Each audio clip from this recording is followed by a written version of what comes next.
Hello കൂട്ടുകാരെ, വൈകുന്നേരമായപ്പോൾ നല്ല വിശപ്പ് തോന്നി. കഴിക്കാൻ എന്താണുള്ളതെന്ന് ഫ്രിഡ്ജ് നോക്കിയപ്പോൾ ഏകദേശം വലിപ്പം തോന്നിക്കുന്ന ഒരു കോളിഫ്ലവറാണ് കിട്ടിയത്. പിന്നെ ഒന്നും നോക്കിയില്ല, ഒരു അടിപൊളി കോളിഫ്ലവർ 65 ഉണ്ടാക്കാമെന്ന് തീരുമാനിച്ചു.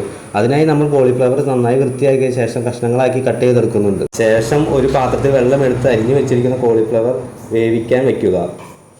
ഇത് വേവിക്കാൻ എടുക്കുന്ന സമയം കൊണ്ട് 65 ആവശ്യമായ സ്പെഷ്യൽ മസാലക്കൂട്ട് തയ്യാറാക്കിയെടുക്കാം.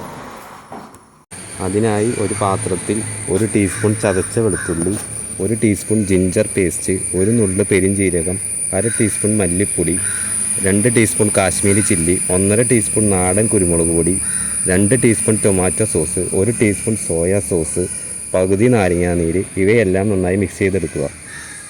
അതിലേക്ക് 1 കപ്പ് കോൺഫ്ലവർ ചേർത്ത് ആവശ്യത്തിന് വെള്ളവും ഒഴിച്ച് മാവ് പരുവത്തിൽ നന്നായി മിക്സ് ചെയ്തെടുക്കുക. ഈ മിശ്രിതത്തിലേക്ക് ആവശ്യത്തിന് ഉപ്പ് ചേർക്കണം. ശേഷം വേവിച്ച് മാറ്റി വെച്ചിരിക്കുന്ന കോളിഫ്ലവർ ഇതിൻ്റെ കൂടെ നന്നായി യോജിപ്പിച്ചെടുക്കുക. ഇതിനോടൊപ്പം കുറച്ച് പച്ചമുളക് നടുകെ കീറി ഉള്ളിലെ തരികളെല്ലാം എടുത്തു കളഞ്ഞ് തയ്യാറാക്കി വച്ചിരിക്കുന്ന കോളിഫ്ലവർ മിക്സിലേക്ക് നന്നായി ചേർത്ത് പിടിപ്പിക്കുക. പിന്നീട് ഇതൊരു 15 മിനിറ്റ് റെസ്റ്റിന് വയ്ക്കുക.